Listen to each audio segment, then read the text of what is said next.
చూసావా? చూసానమ్మా. పైన ఎవరు లేరమ్మా. ఎవరు లేరా? లేరమ్మా. నేను మళ్ళీ వస్తాను.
చైల్డ్ సైకాలజిస్ట్ అలా చెప్పగానే మాకేం చేయాలో అర్థం కాలేదు అత్తయ్య. వీడు మాత్రం ఈ తాతయ్యతో మాట్లాడే ఆట మాత్రం మాడం లేదు. స్వప్న, స్వప్న. హాయ్ మోహిని, ఏంటి నన్ను లేపకుండా వెళ్ళిపోయావు? కాఫీ తాగుతావా? మా అత్తగారు ఎప్పుడూ తీర్థయాత్రల్లో ఉంటారు, అప్పుడప్పుడు మా దగ్గర ఉంటారు. మోహిని వాళ్ళ ఆయన మోహన్ ఒకే ఆఫీస్ లో పనిచేస్తారు, పక్కనే ఉంటారు. ఈ మధ్యన పెళ్ళైంది. నమస్తే ఆంటీ. నమస్తే అమ్మా. రా కూర్చో. మొన్న వీలింటికి వెళ్ళినప్పుడు కూడా అంతే. ఎవడో ఒక రాజు అనేవాడు ఉన్నట్టు వాడితో మాట్లాడడం మొదలుపెట్టాడు. అత్తయ్యకి ఇప్పుడే చెప్తున్నాను, మన విక్కీ కనపడని మనుషులతో మాట్లాడే ఆట గురించి. అది ఆటని ఎందుకు అనుకుంటున్నావమ్మా? వాడికి నిజంగా వాళ్ళందరూ కనిపిస్తున్నారా ఏమో. అవునమ్మా, చిన్నపిల్లలకి ఆత్మలు కనపడతాయి అంటారు. మీ మామయ్య నేను చాలా కాలం ట్రైబల్ ఏజెన్సీస్ లో పనిచేశాం. అక్కడ గిరిజనులు ఇవన్నీ బాగా నమ్ముతారు. ఓ 23 ఏళ్ల పాటు మంత్రాలు, తంత్రాలు, ఆత్మలు, ప్రేతాత్మలు, భూతాలు, ఎప్పుడు ఇదే గోల మాకు.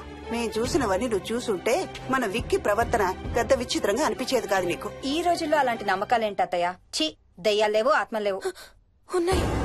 ఏ మోహిని, కమాన్యా. ఉన్నాయి. మా ఇంట్లో ఎవరో ఉన్నారు. ఎవరున్నారు? ఎవరు ఉన్నారు? నా చుట్టు పట్టుకుని లాగి కోళ్ళకేసి తోసి. ఎవరు మోహిని?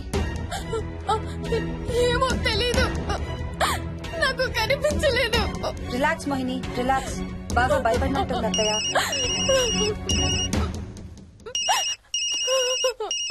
హలో. ఏ స్వప్న, నేను హర్షాన్ని.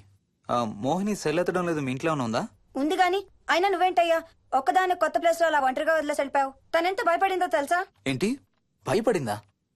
ఏది ఒకసారి తనకు ఫోన్ ఇవ్వు. మాట్లాడు. స్నానం చేసి వస్తాను అత్తయ్య. హే, నీ సెల్ ఎక్కడా? ఇంట్లో ఉంది. ఏంటి, భయపడ్డావా? పొద్దున ఫోన్ చేసినప్పుడు చెప్పలేదే? చూడు, రాత్రులు మేలుకొని హారర్ సినిమాలు బాగా చూడు, భయం వేయదు. ఏ, ఇంటికెళ్ళి సెల్ తెచ్చి నీ దగ్గర పెట్టుకో. మాటి మాటికి స్వప్నం చేస్తే బాగోదు. మళ్ళీ చేస్తాను.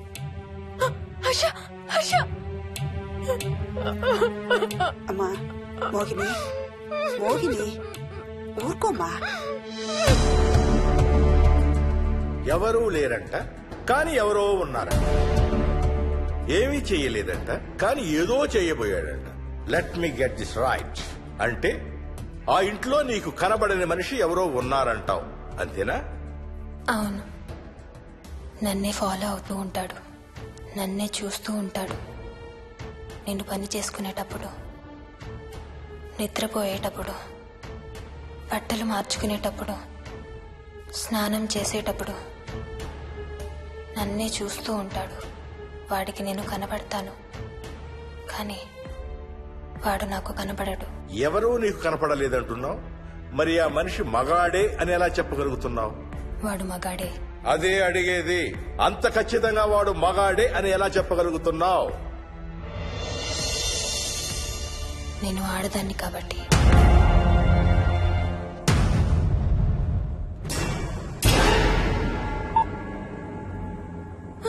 మోహిని,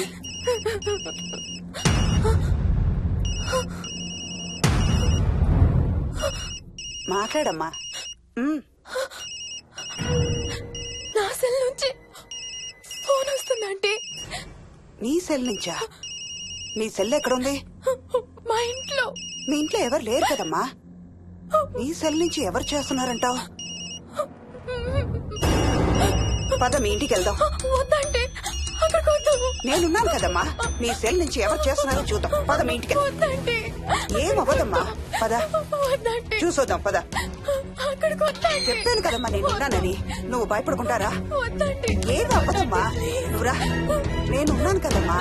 రామ్మా. ఎవరు ఏం చేయరమ్మా. ఎందుకమ్మా భయం? నేనున్నాను కదా. ఎందుకమ్మా భయపడతావు? అసలు లోపల ఎవరున్నారో చూద్దాంరా. ఏమి లేదమ్మా లోపల. నువ్వే చూస్తావా?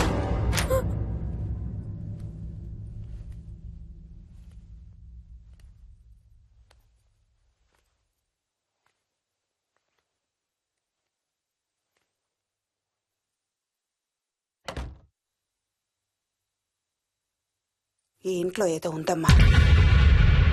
నీ ఫోన్ తీసుకో.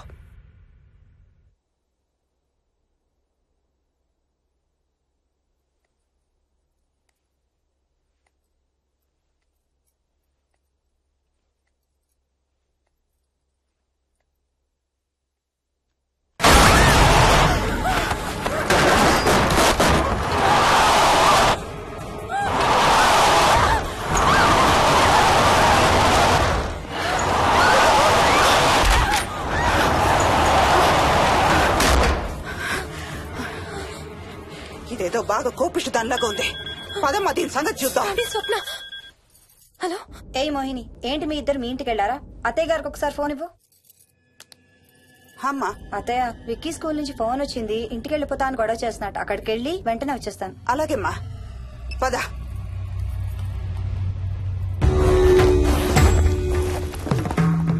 తీరని కోరికలతో 2 జన్మల మధ్య ఇరుక్కున్న జీవి